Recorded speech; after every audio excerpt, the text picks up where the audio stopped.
It's me again. Yeah, I'm doing this again. Wow, I need to lose weight. Holy crap. I'm getting fat. I'm getting old. I don't know. What a great way to start, huh? I have the place to myself tonight, which is nice. So I decided to do a stream because this is kind of the best time to do it, and I can just talk loudly and not have to worry about anyone else here. So here I am. I did a stream a few days ago announcing a few things, and I just realized my stream is getting really choppy. I'm looking at it here on YouTube, and I have the phone down here so I can watch it, and it looks like hell. I don't know what's going on. It's super choppy. It shouldn't be. So if I don't know, no one's in watching yet, maybe I'll watch this in the repeat afterwards, and I'll see just how bad this looks. But it's showing really choppy. I don't know what's going on. Anyways, hi. How y'all doing? So I want to reiterate a few things I did in my live last week because I didn't end up keeping it up. I probably said too much. It's fine. It's not a huge deal. I think for those that know me, that watch this channel, know me, I'm moving in about 2.5 months. As of May 1st, all this will be gone, and I'll have something all new around me, which I'm looking forward to. I share this place with a roommate. I won't go into long details. I will be going by myself. It's not so much to do with the roommate, but I do want to be by myself again. I prefer living alone. There was issues with the building itself, and I just decided it was time to go. I've been here for a long time. It was really nice when I started. It's not anymore. It's not good at all. This looks awful. So I just figured this is the time to make an exit, and that's what's happening. So that's on May 1st. I'll be gone. Want to wait till all this weather clears. I live in southern Ontario and right near Toronto, and we got bombarded with the most nightmarish snowstorm you could imagine, and that's exaggerating. It was pretty bad. We got dumping of snow. So I can't, it's hard to get out for me in this kind of weather. I feel very isolated, and I generally just go out for work. Maybe if I really absolutely need to go get some groceries, I do that sort of thing. I was having them delivered. I use that Walmart delivery pass. Does anyone use that? And after paying $8 a month, and you have to tip the driver 10% of your bill, it ends up, you're spending more than you'd like to on it. So that's why I just went back to just kind of going and picking them up myself. So much of a pain in the ass as that is. Yeah, so I also had to get my computer looked at this week. I use a Mac, and I've been really happy with them. I think overall I've been more happy with them than I was with a PC many years ago. It suits me better for my needs. But every once in a while, like any computer, they have issues. The system data, if anyone uses Macs, if anyone knows about this, the system data just started filling up really quick. Like it took up over 100 gigs of my remaining space, my remaining storage, just took it all. To the point I couldn't access my mail, I couldn't access files, couldn't even turn the computer back off properly. I had to kind of do an emergency shutdown. And again, I'm watching, I can see this is going choppy again. Well, I don't know. I don't know if this is my internet connection or if this has to do with Streamlabs, but I'm not liking that. It keeps breaking up.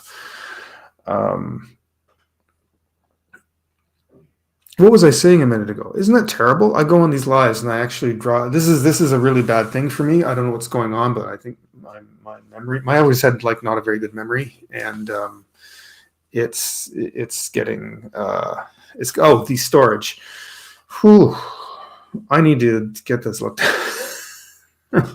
I'm going to develop Alzheimer's when I get older. I know I will.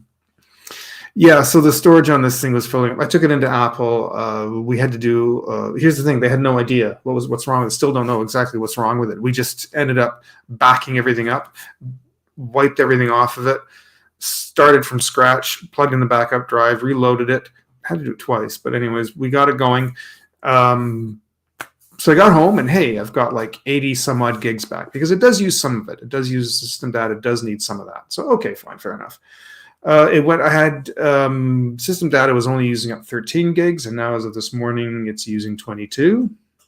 So it's already taken up 9. I don't know what's going on with this. I don't know. They did a full diagnostic. They ran virus scan, the whole bit. There's nothing on it. It's got a clean bill of health. So they're not really sure why it's doing that. It's just there's something. And if I back everything up and then reinstall it, it could be bringing something back in. So we don't know. Even if I buy another computer, will it do the same thing again, right? Is there something in one of the programs that I have, something that I've brought over? I don't know. And even they don't know what it is.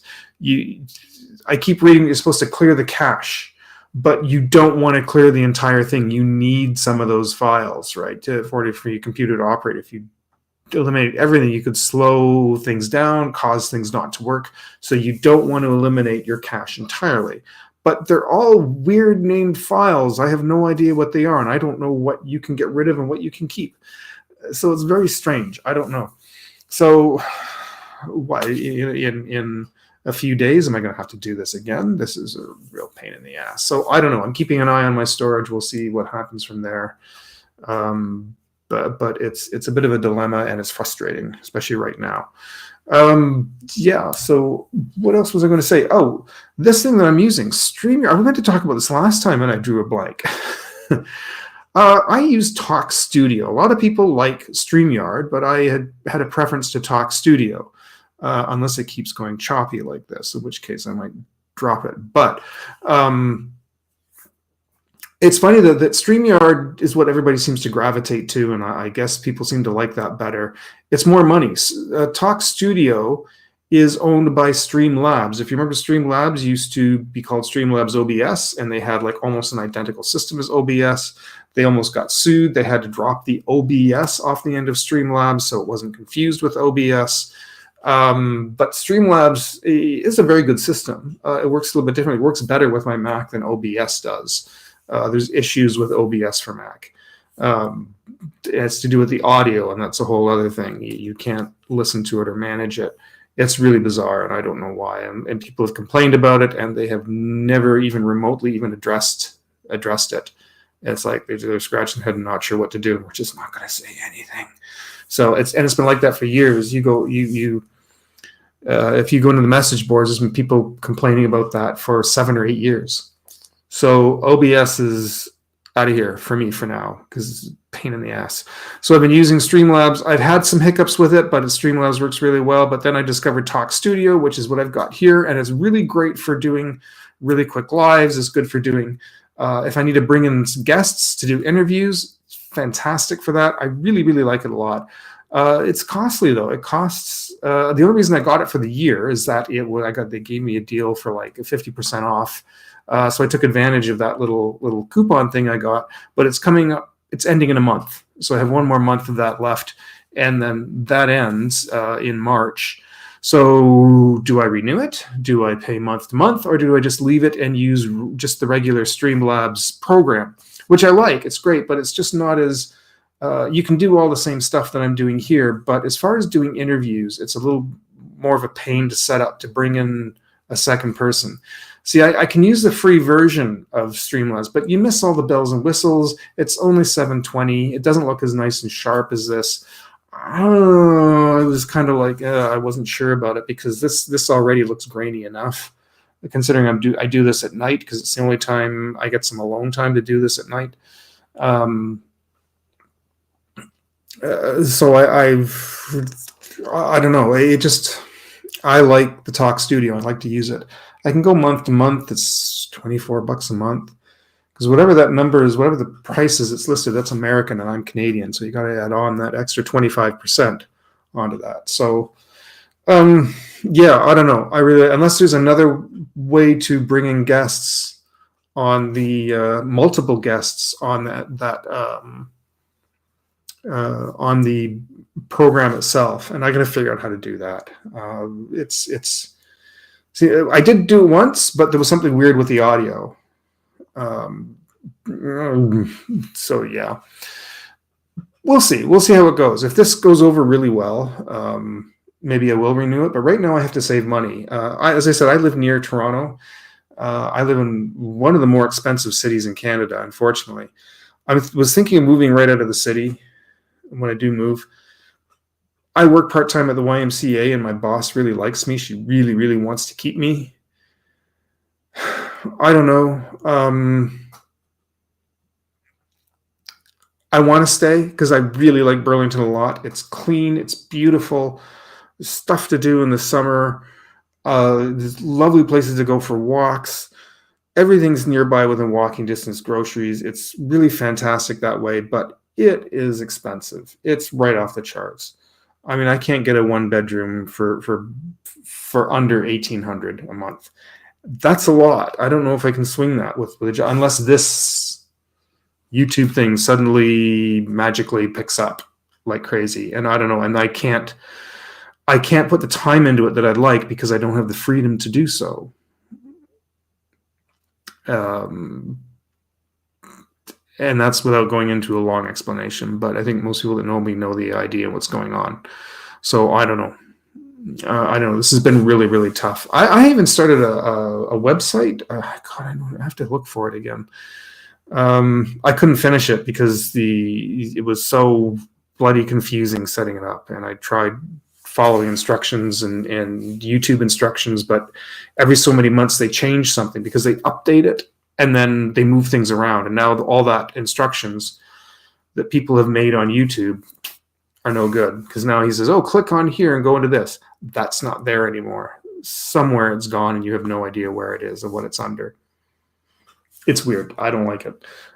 So fortunately, it was only a trial thing for a year. It was Ionos, and I forget what they used. The one that they used is your website builder, but it was only $13 for the year. If I lose it, it's fine. I'll find something else that's easier. Maybe I will break down and use Wix. I don't know. They seem to be apparently really one of the easiest, but they're kind of expensive. I don't know. We'll see.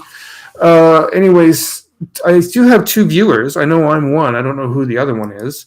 I have nobody chiming in, but it's nice to know somebody's watching. And if you've made it this far, how far are we into this? I don't know. Used to have there it is, 15 minutes. I was going to set up to do a bit of a drawing stream. And I need to figure out how to move this somehow. Yeah. You can see it's a mess back here still. This is all going to be boxes pretty soon. Not looking forward to that. Let's see if I can get this set up. We can show on stream. Actually, let me open a program. What one should we use? Should we go with the typical? I usually open 1 to 2 programs. There was an old.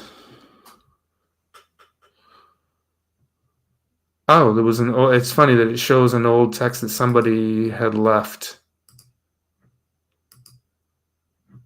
Nobody's added any messages, but there was an old message left. I think somebody had left a message right as I ended my last stream, and it still shows that at the bottom here in the program. All right. So what do I open here? I usually do Clip Studio. Clip Studio's been acting a little bit funny. And of course, something has to be a pain in the ass. Isn't that always the way? Because I usually like Clip Studio. It's my favorite to use of the programs, but it's been acting a bit weird. And I'm not sure if I want to keep using it. As far as doing lives, because at least if I have run into an issue doing my own stuff, I can just quickly save it, close it, restart it, and it does it really fast. But I hate doing that here. I can show you. Maybe I can open it, and you'll see why. I also like using Sketchbook Pro, but it's super simple. But it does open things up really nicely on the screen. Maybe I'll do that. Do you have Pixelmator Pro? I plan to do a video on Pixelmator Pro. I really like it. Actually, let me open this up. Let me show you this, what I got here. All right. Oh, that's the whole thing. Do I want to do that?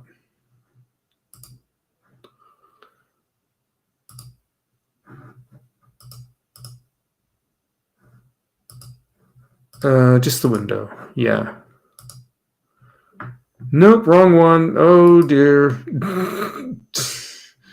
No, that's not what I wanted. Yeah, we'll have to go with that one. All right. Okay. Let's get rid of that. Yeah. So let's bring this up. So Clip Studio, there's Clip Studio Paint, and this is sort of the Clip Studio. It's sorry about that. This is where if you need to go in to look at your membership, your information, etc. I dropped Adobe many years ago, and let me see if I can span this out a bit more. I dropped Adobe about a year or so ago and decided to switch to Affinity. We all know the reasons. We've discussed that before. Everyone knows why.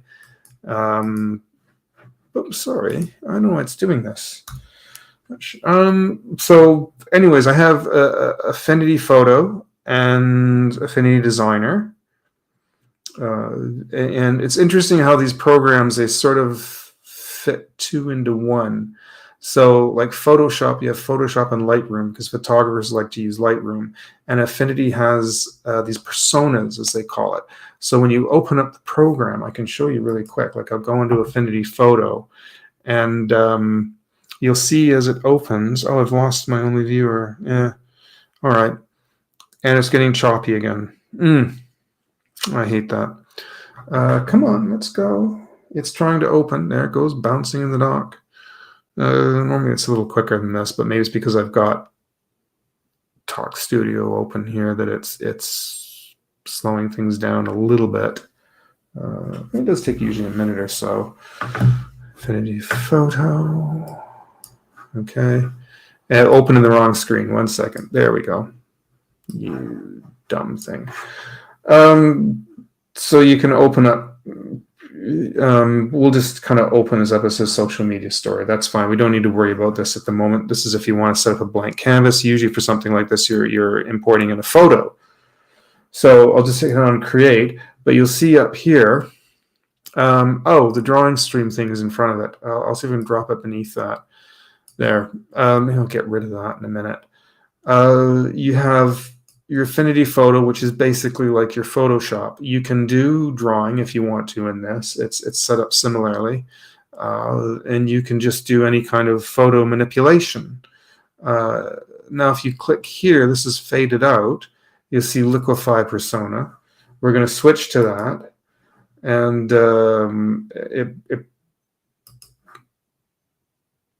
oh, please select a pixel. Oh, okay. I haven't opened anything or done anything yet. So let's add a layer. And I don't know. Well, whoops. Well, we need to click on it, and we'll just make a line. All right. Let's see what it does with this now. So we'll go into the Liquify Persona, and you can see you have a whole different set of controls here. There's a whole bunch of different things. Go into this one. This is Develop Persona. This is kind of like Lightroom. This is Lightroom built into it, right? A similar idea, and your controls are out the side. I'm going to get rid of this thing that says Drawing Stream. Let me just get rid of that. So we'll hide, and then I can move this at the top. There we go. I can get the whole thing in here now, right? So, and now there's another one here I haven't seen before is tone mapping. And this is something else. All of this I don't even know. I haven't gone into this yet. This is all new to me, some of this. They've done some nice updates with it. And then there's export. They all have export. When you're done, you switch to an export persona, and it gives you options for that. So I'm going to close this. That is Affinity Photo, right? This thing does not get enough love. I know a lot of people use this a lot. A lot of people who have, can you hear me all right? Testing 1, 2. I'm not sure this is coming through. I realized my mic was way far away from me. ugh. I know a lot of photographers have liked using this since they dropped Adobe. Adobe should not be the be all and end all. There really needs to be competition for it. There needs to be other program alternatives, and this is one of them. I'm going to show you another one in a few minutes. Besides Affinity, but Adobe's too expensive, right? We know why we don't want to use Adobe. I think as I said, we've been through that. So let's close this. And as far as drawing programs, there is Affinity Designer, and again, it's like two programs in one, right? Let's get this one open. Get this open here. I've been watching. I have this new intro music, and it reminded me of the ending of the last episode of Severance. I don't know if any of you watched it. I'm sure if you haven't watched it, you've heard about it. Some of the most incredible writing I've seen for a TV show in a long time. I have been so sucked into that show, and not only some shows tend to kind of lose something in seasons. And this one is just, I always feel like nothing always equals the first season. The first season always gets you in and you get sucked into it. And I thought it was, season 2 was a little bit worried. Holy crap. It's just keeps getting better. And last week's episode was a knockout. Someone just give John Turturro an award now. Like, for real. That guy's just an amazing actor. It was so good. So here we go. This is... it opens in Affinity Designer, which is the first thing that opens is a little more like Illustrator. This is, I'll show you. I'll create just a simple drawing page here. I'm going to drop something on the floor. 1 second. So all the controls are similar to Illustrator, same idea. I haven't played with this one that much because I never did use Illustrator that much. I was more used just Photoshop when I had it because I liked really drawing freehand. I never liked using the wire bending. I understand the benefits of using vector, right? Because you don't lose quality when you enlarge it or reduce it, whatever, right? You maintains the same quality. And I should start working on that a bit more. And I wanted to use to draw on that a bit more. But this, whatever you use, it's wire bending, right? So this is something I'm not used to. I'll use this here to using, no matter, and there's one, the pencil does it as well. And every time you do that, it makes a new layer each time you touch it. So I have to keep combining layers down. Although this one did not. It is pretty cool. You can play around a lot with it, right? So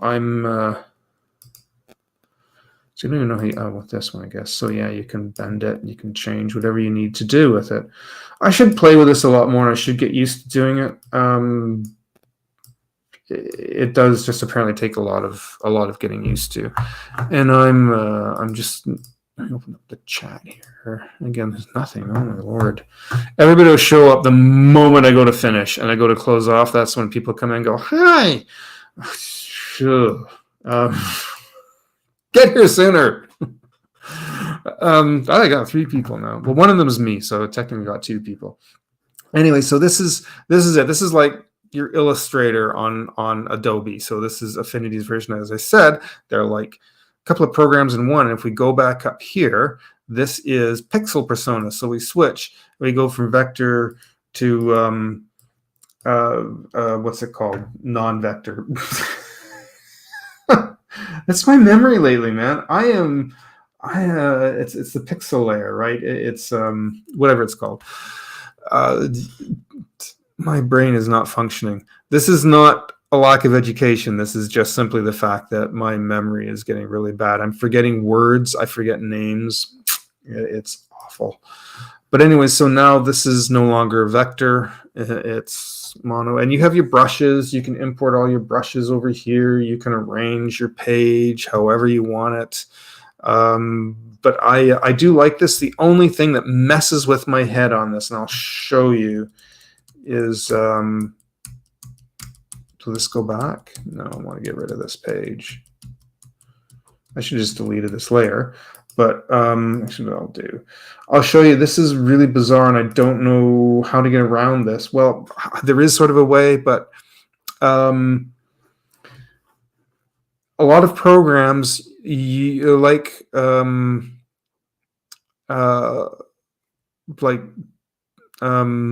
well, Photoshop for one, right? Clip Studio. Whenever you do an ink layer, like let's say I'll do this, and we'll do an ink.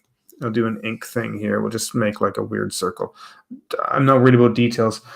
If you want to color this area, and you want to do it on a separate layer because you want to be non-destructive, right? So we'll do a layer, and notice the layer went above it over here at the side. The layer went on top. But I don't like doing that. When coloring, I like to think of like cell painting. You know, when I used to work in animation, I did cell painting for a little bit too. And you would paint the back. And in this case, you're going underneath. You've got your line work, and then you got your inking underneath. It doesn't want to do that. It wants to do it on top because it wants to be different. And I don't know why it does that. And it throws my brain right off. Yeah, see if I can bring this up a little bit. I don't know why it sort of shrunk my layers area. Don't like that.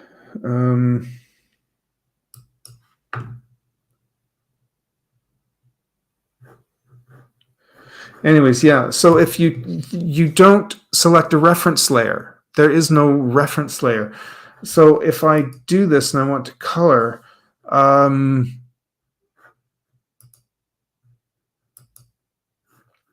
when I select the paint bucket, there we go. Source, layers beneath. And you would think that would do that, right? So you come over here, and I keep losing my mouse because it keeps tying into my iPad.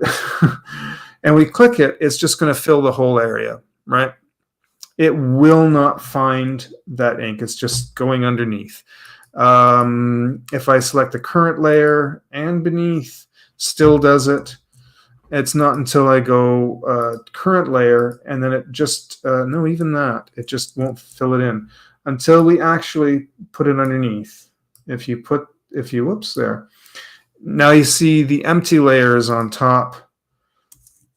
Still, now it's the current layer. That's the current layer we're on.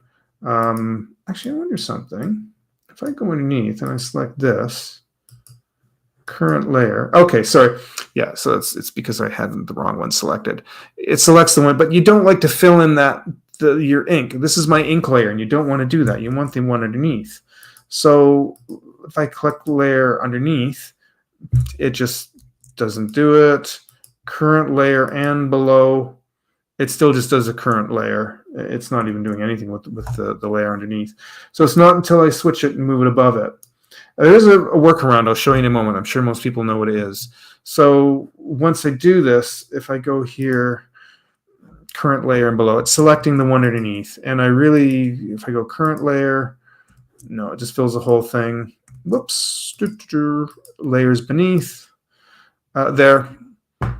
Right. No, if you want to do this and if you want to switch it, you can flip it afterwards. But if you're doing little areas and details and shading and you're working like this, it gets very frustrating. And also the other problem is when you zoom in, you run into a problem here that drives me nuts, is which you get, I don't know if you can see this, but you can see there's a little bit of white in between the black and the color because it's stopping at the edge of the black. Normally in other programs, you can go underneath. Like if this is over top, this is on top here. So if I get this and I want to color, let's say I go and I want to color that red. Do you see what it's doing? It's going over top of the line. So again, if you want to afterwards go underneath, it's not matching the color. That's why it's different, but that's fine. So the other way to do this, which I kind of prefer because I still like coloring underneath, right? There's our color layer underneath, right? We got the ink. Let's just pick the ink layer, and we'll get this magic wand, and it'll select that area. Okay. Now you know where I'm going with this. We go underneath. This is still selected. You can see the marching ants. Let's get the ink bucket. Doesn't matter where it is. I'll click, and that will fill it in. even though I'm on the bottom layer, and it's the top one that's selected. It's seeing that selection and filling it in the layer underneath. The only thing is, of course, you can see that white outline. But let's see, if I can select, I'll get the eyedropper so I can get the exact color, and then get the ink. Now I can actually just kind of go around the edge. And isn't that funny? It looks like a different color. It's not supposed to be that. What is wrong with you? What?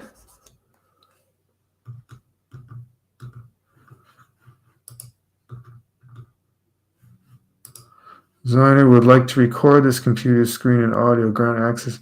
No. Not.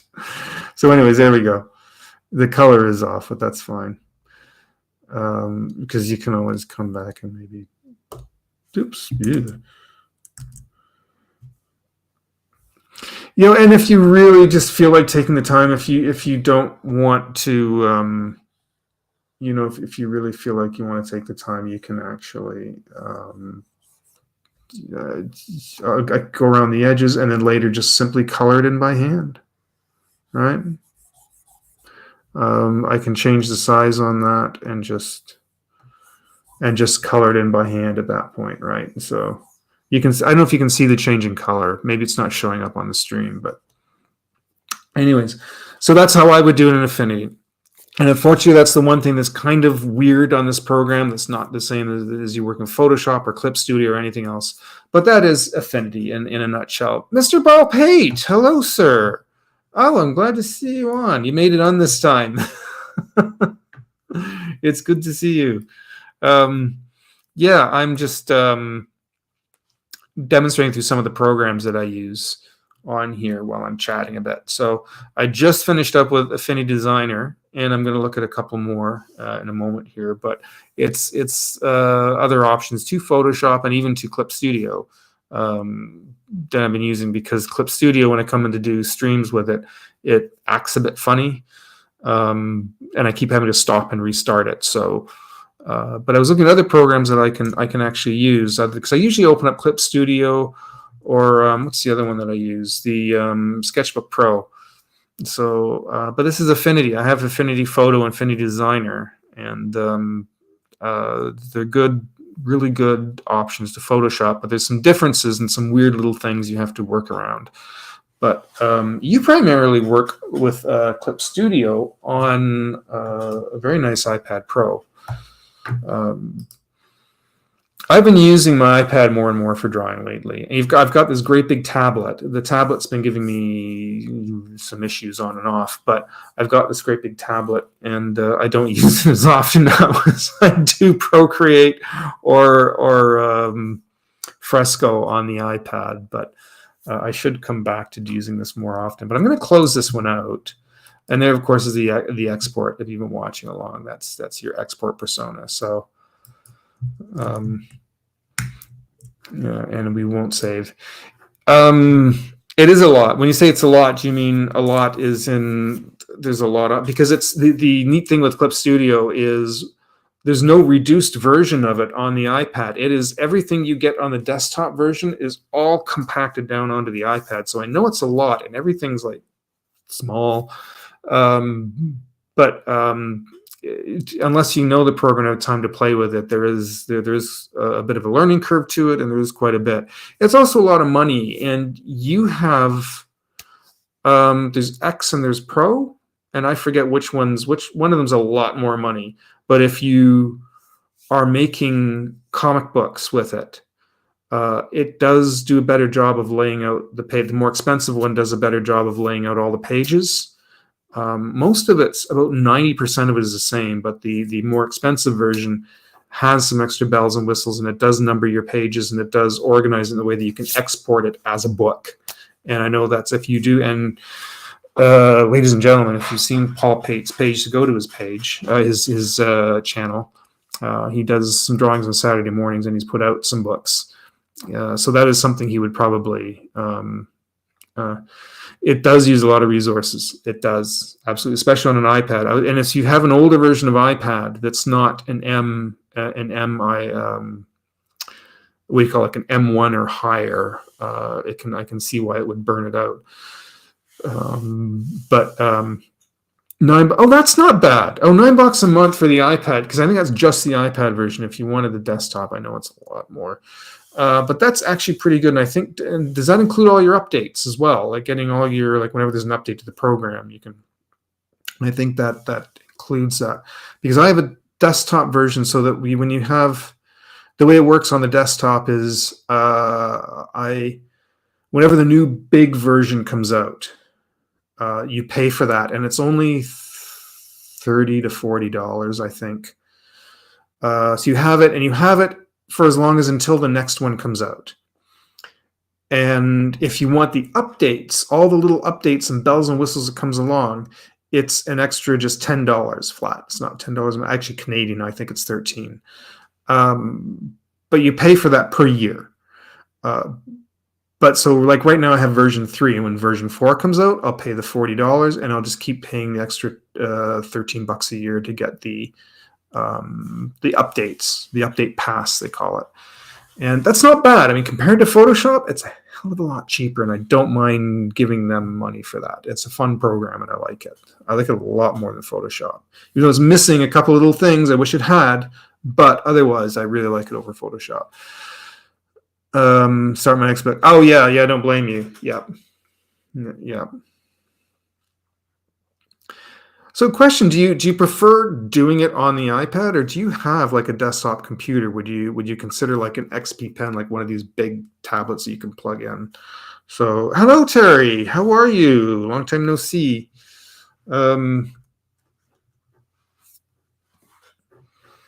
I was actually going through some of the other programs that I use, and I've already discovered the Affinity suites, and I was going to go into Pixelmator Pro.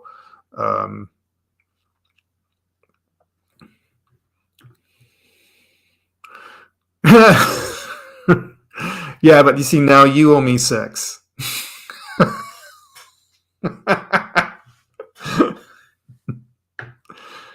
Plus tax.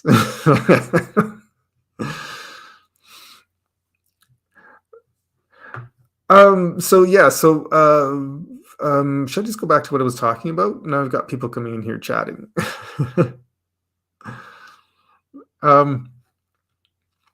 Yeah, I was talking about options to Photoshop, and oh, that's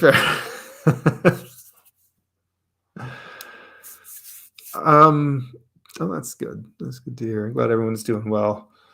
So Photoshop, most people to get Photoshop, I think the package you get with it, you get Lightroom with it, because people who do photography like Lightroom. My friend Steve, who does photography, loves Lightroom, lives by it. He won't use anything else. He doesn't care how expensive it gets.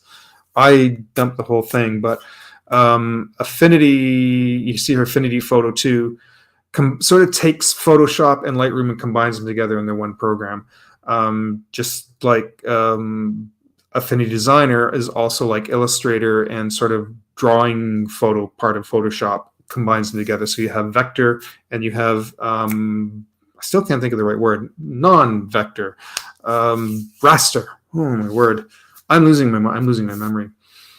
And Pixelmator Pro is a program I've been using for years and years. You can see the old version down here, the original Pixelmator. They updated to a new version called Pixelmator Pro, and then which is like Photoshop. It's more of it's kind of I don't know. It's more of a graphic builder, but you can do illustrations with it. I wish they would do more with being able to do illustrations with it, because I think there's some really fantastic things you can do with this program, and I like how it's laid out.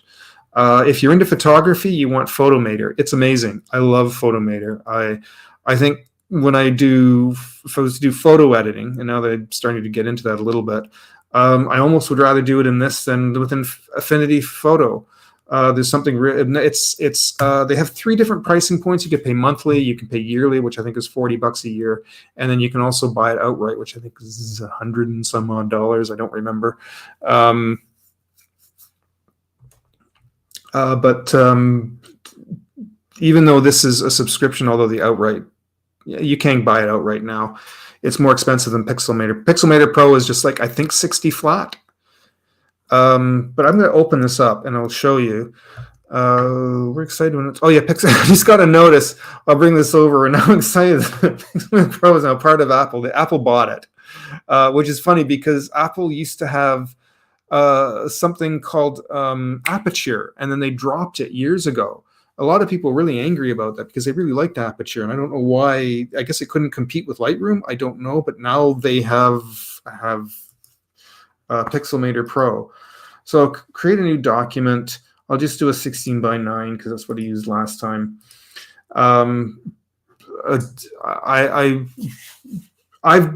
If you were to get the program and open it up, it'll be flipped over from this. For some reason, they flip all these. You can arrange it any way you want. You can customize it, but when it opens, it's normally the tools are on the right and the layers are on the left. It drove me nuts because every other program it's the other way around. I couldn't stand it, but as long as you can kind of as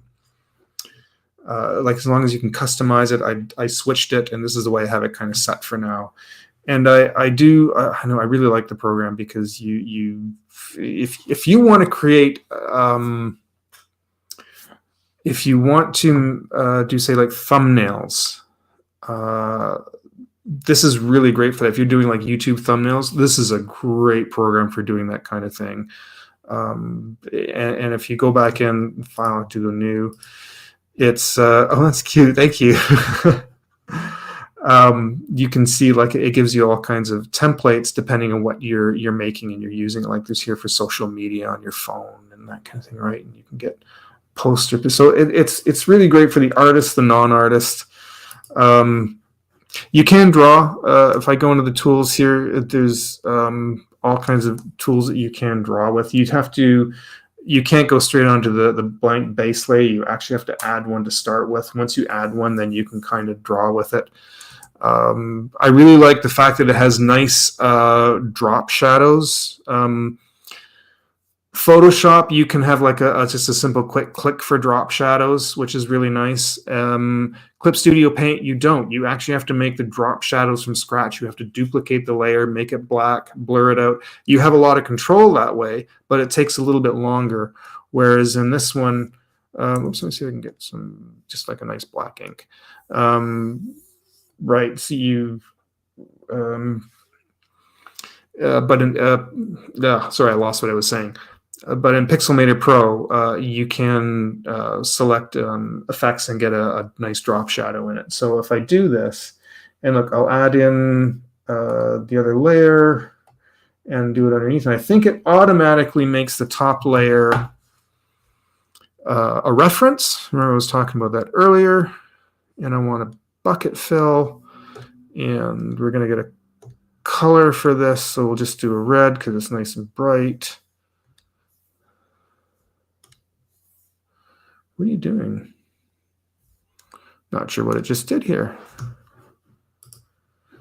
All right. It does leave a bit of white around the edge. I'm just going to leave that for now.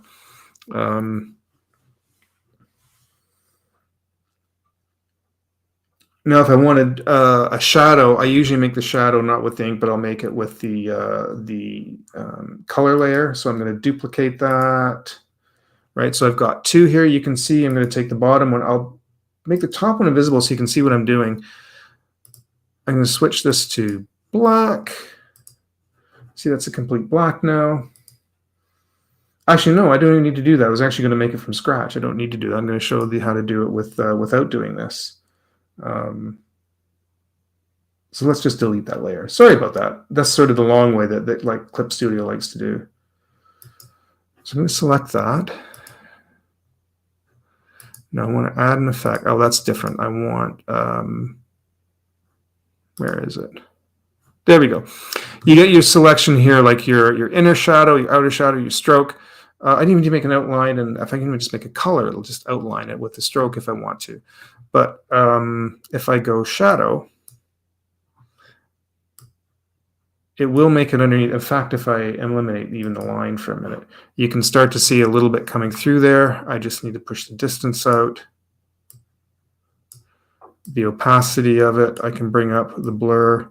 I made a really thick line, so if I want that to show up, I really need to push the distance. I wish you could push it a bit further, because as soon as I add the line back in, you can't really see it.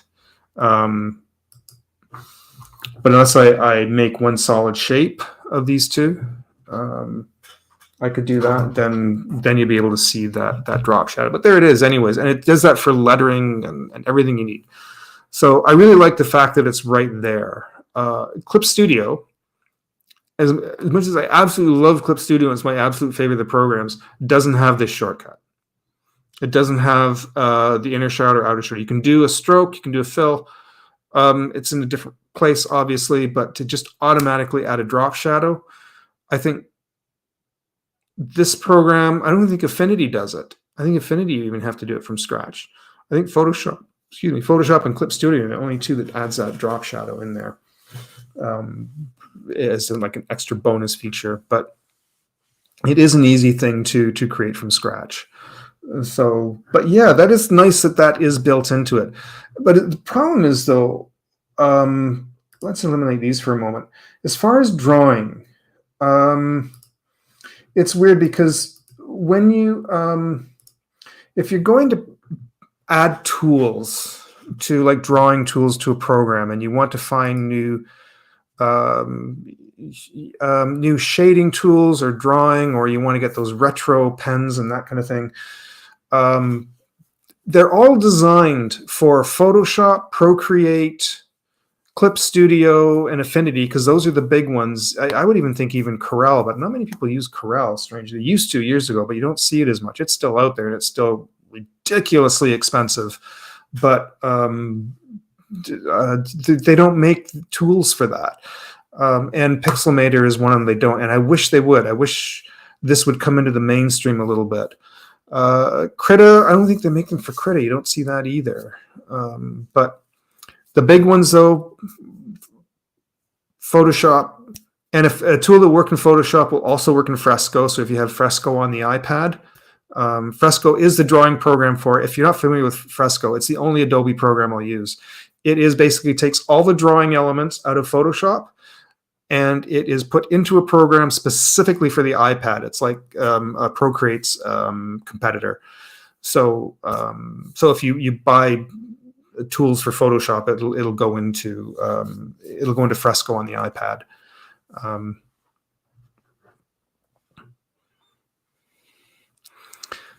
One of life's great mysteries: why does the paint bucket tool still suck in Procreate? Yeah, it's just sort of a drag, isn't it? You drag it and it just fills an area. It is a bit weird. I've kind of gotten used to it over time, but it is what happened to the chat? The chat just disappeared. Oh, it is kind of a strange thing.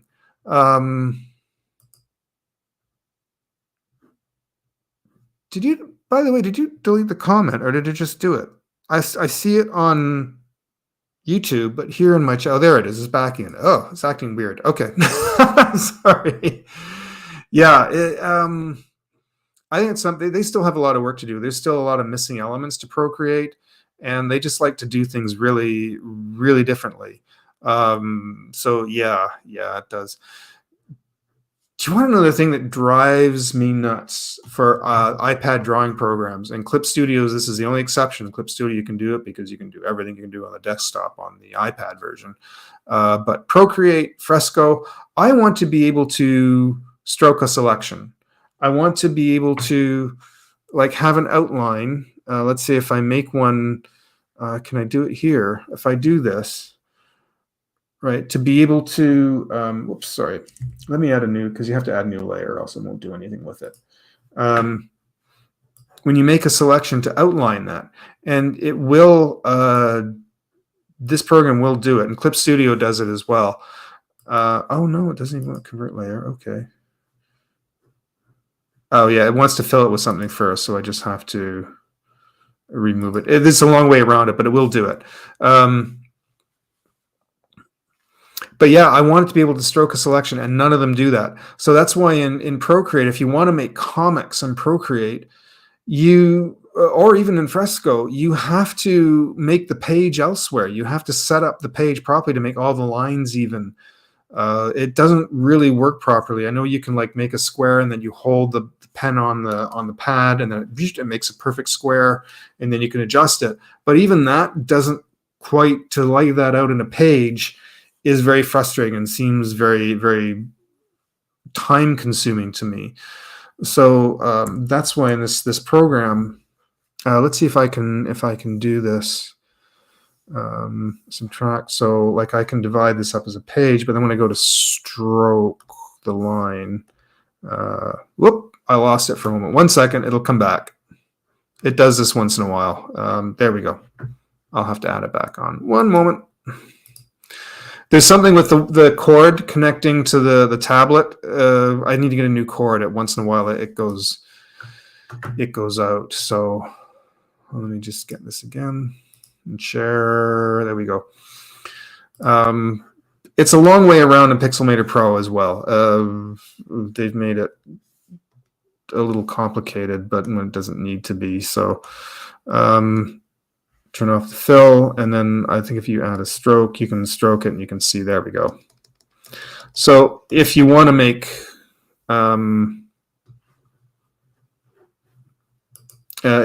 comic book panels, you can't put it together in Pixelmator Pro. And I actually like that, but you can't do that in Procreate. So if you want to make a comic in Procreate, you have to make the panels separately and then import them in and draw in them. So, but yeah, even in Fresco it doesn't do that. I don't know why all programs Fresco should. And I've even put in requests. I've even tried mentioning this to them. If you could just stroke a selection would be a fantastic thing to add. But yeah, as far as the color, it's called the color drop. It's not even a paint bucket for Procreate. It's color drop. I'm going to close this program, by the way.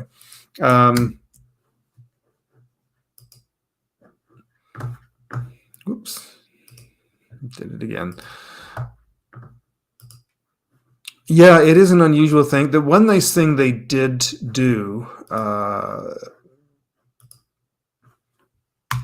that's weird that it's not.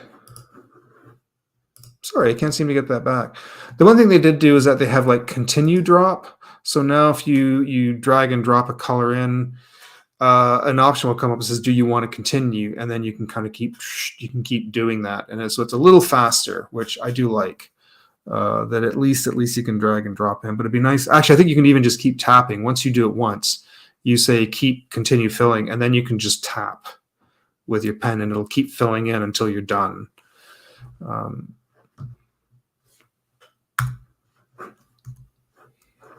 Let's see, why did that shut down? Why can I not get this monitor back on the screen? Oh, there we go. Once entire screen. Okay.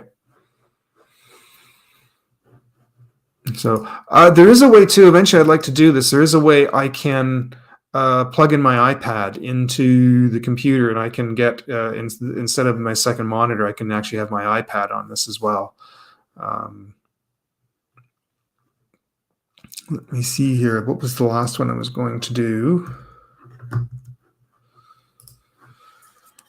I think that was it. It was Procreator and Photomator. I have to renew Photomator. Yeah. They did that different. They just did that recently, where if you drag and drop a color, it gives you the option if you want to keep going. And if you do, then you can just tap the areas and it'll automatically fill it. It does save a lot of time. I always forget about it, and I always kind of keep dropping. And I always, oh yeah, I forgot. It does have the option pop down at the top. I just have to remember to use it. But yeah, Pixelmator, Photomator, I have to renew that. I had it for a year. I'm not doing much with photography right now because it's so cold, and because I'm trying to save money because I'm moving. That's at the beginning. If you want to know details, I can go into that later again. But right now I'm kind of trying to save a bit of money. Maybe I'll renew that for a year. It's only about $40. It's not bad. Comic Life. This is a fun program. It was meant to be for kids to lay out their photographs like comic book pages. But you can't draw in the program, which is kind of a shame.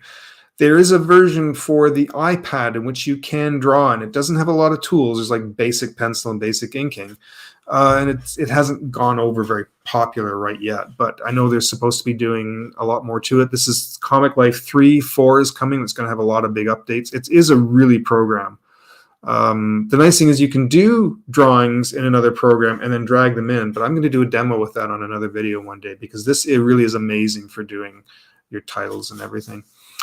Oh yeah, all right, Paul. No worries. Yeah, it is. It is 11 o'clock. I know it's you're more of an early person. I'm envious. I wish I could do that. But yeah, you too, Paul. One of these days, I'll try and catch you on the Saturday morning show. But it's almost the opposite. It's so early for me. But always nice to see you. One day I'll have you on here. I'd love to have you on here as a guest, Paul. I still want to do that. So, anyways, you have a good night, and we'll see you again for sure. I can just open this really quickly just to give you a quick demo, super quick,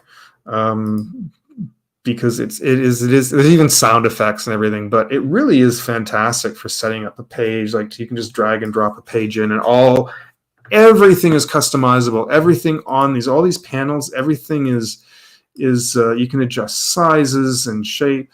When you drop in like these text boxes, putting your text in, your inspector, you open this up and you can customize this. It's even easier than Clip Studio. I know Clip Studio you can do this. This Comic Life does it even better than Clip Studio.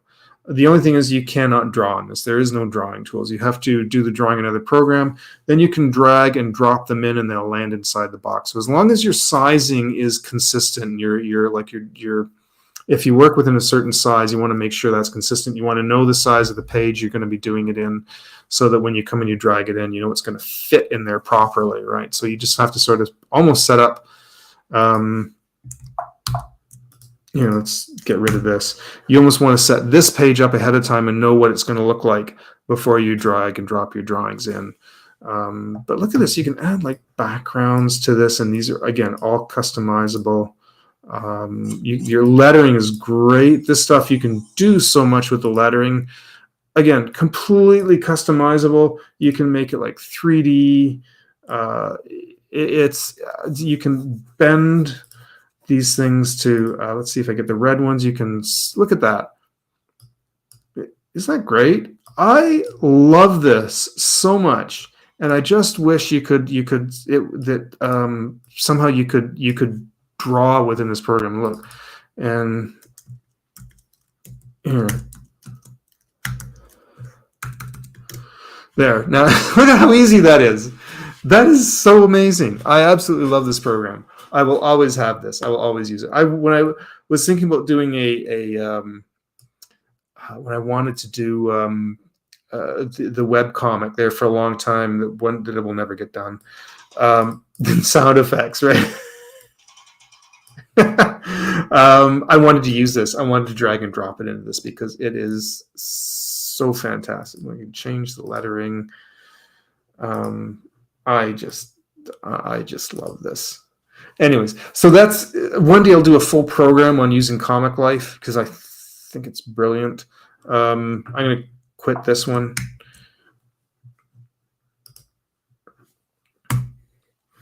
The original Pixelmator I don't use anymore. It's now Pixelmator Pro. Pixelmator Pro does everything Pixelmator does, but just better now. It works in a higher quality. So it's still here. It still exists, I think, because I bought it and I paid for it, and I just left it on the computer. So that's kind of it. Without opening up the other programs, there's Clip Studio. We all know Clip Studio. One day maybe I'll do another a video working in this. Most of my videos I'm going to be working with Clip Studio or with Sketchbook Pro. I like Sketchbook Pro because the interface is less intrusive. Everything's really simplified and pushed to the edges, so it gives me a nice drawing space, and I can draw something without feeling like all the little things interfere with it. But Clip Studio, though, is just my favorite. That is like the draw. If you're an artist, you should have Clip Studio. You should have Clip Studio over Photoshop. I know Photoshop's older and it has a few more bells and whistles, and I get why you might use it. But there is now just as many tools. You don't need 400 different drawing tools. You don't need 400 different pencil types and ink types. If you have 400 pencils, what are you doing? You don't need 400 watercolor brushes. It's mad. There's plenty for Clip Studio. You can buy extras. You can insert them if you like working with those retro programs, like True Grit, the one I like. They have lots for Clip Studio. You can get the same brushes, like 80, 90 brushes for something like that. If you want to do like a retro, 60s, 70s style comic, you have them there. And you have it for Procreate, you have Photoshop, and you have it for Clip Studio. I think Clip Studio is better for drawing than Photoshop. I think it has a better interface. I think it's geared for artists. If you're doing comics, it has, if you know how to use it, it's very like what I just had with Comic Life. It has all that built into it. You can lay out the pages. You don't have to draw out the boxes. You don't have to, whoops, it's opening it over there. I want to open over here. There we go.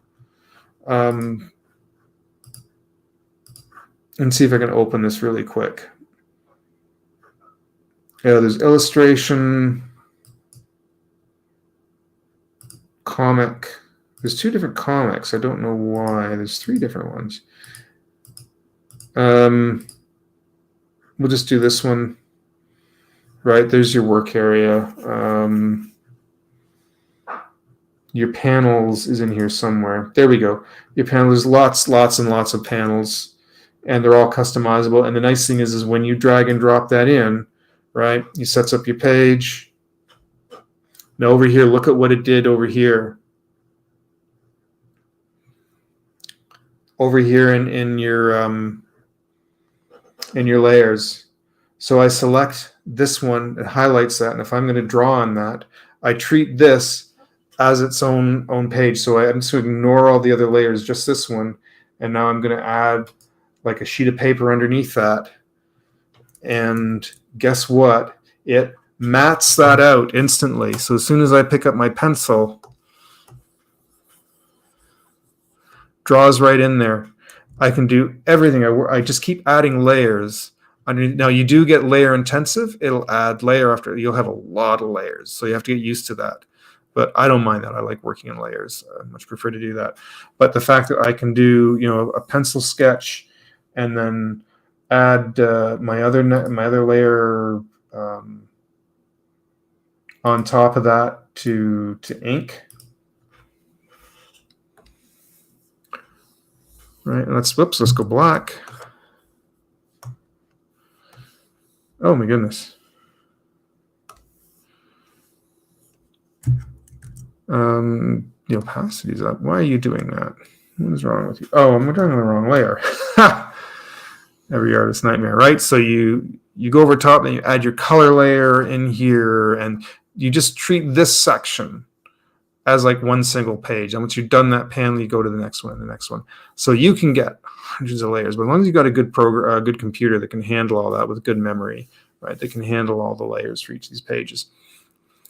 It does it really simplistically. It does it really quickly. It's brilliant. Even your bubbles, you want to add your talk bubbles, you can put that in here.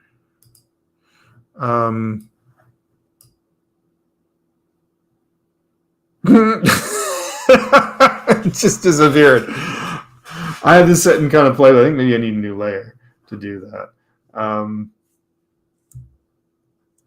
Let me see if we can add that in, because I know. Oh, there we go. Right, and then your tail. You can add your balloon tail. The only thing I wish it had, it doesn't have, is the zigzag burst, like when somebody yells something and it makes the start. It doesn't have that. The other program, Comic Life, has that. It has the burst option, right?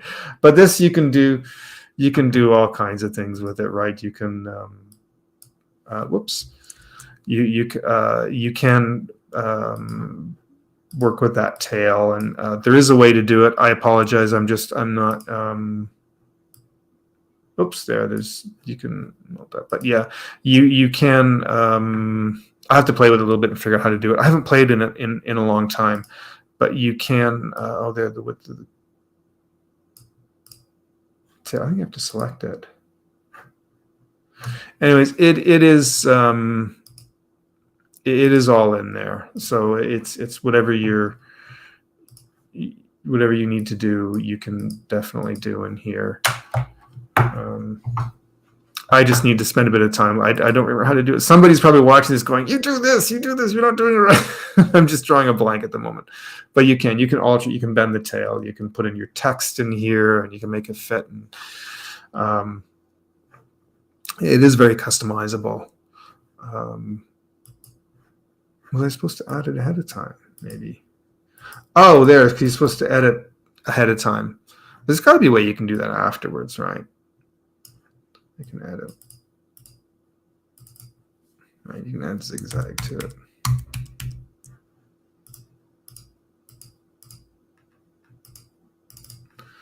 Whoops. So yeah, you can. There's got to be a way though that. Oh, spine.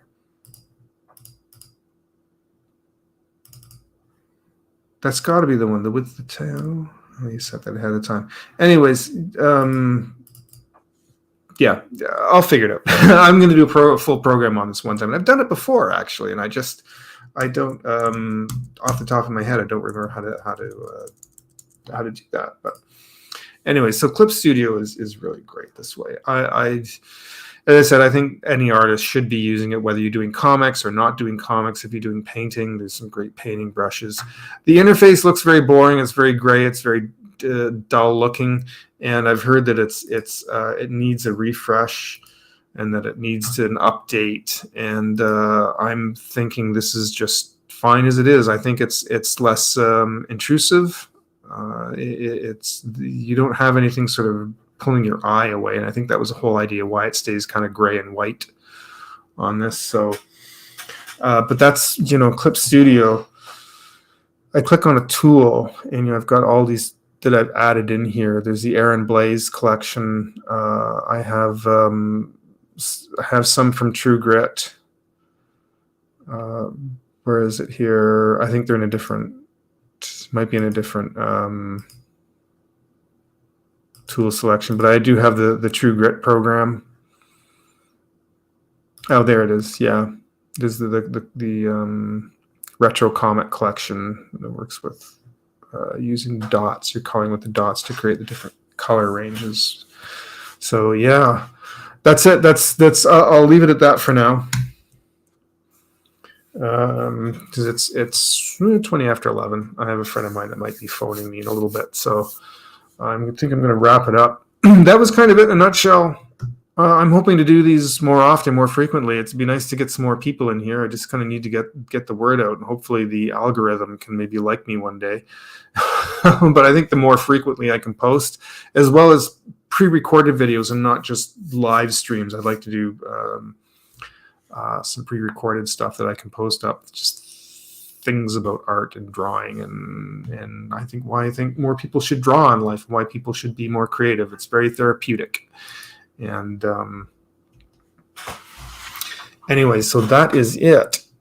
I am going to leave this for now, straighten that out, and I need a new setup. As I said, I'm moving in a month and a half, 2.5 months. I'll be moving May 1st. By May 1st, I should be in a new place, actually. So we'll see what happens. I'm going to find a place. Could get interesting. Yeah, anyways, for the two people watching remaining, well, for Paul, thank you for joining in. And Terry, it was nice to see you chime in again. Always nice to see you.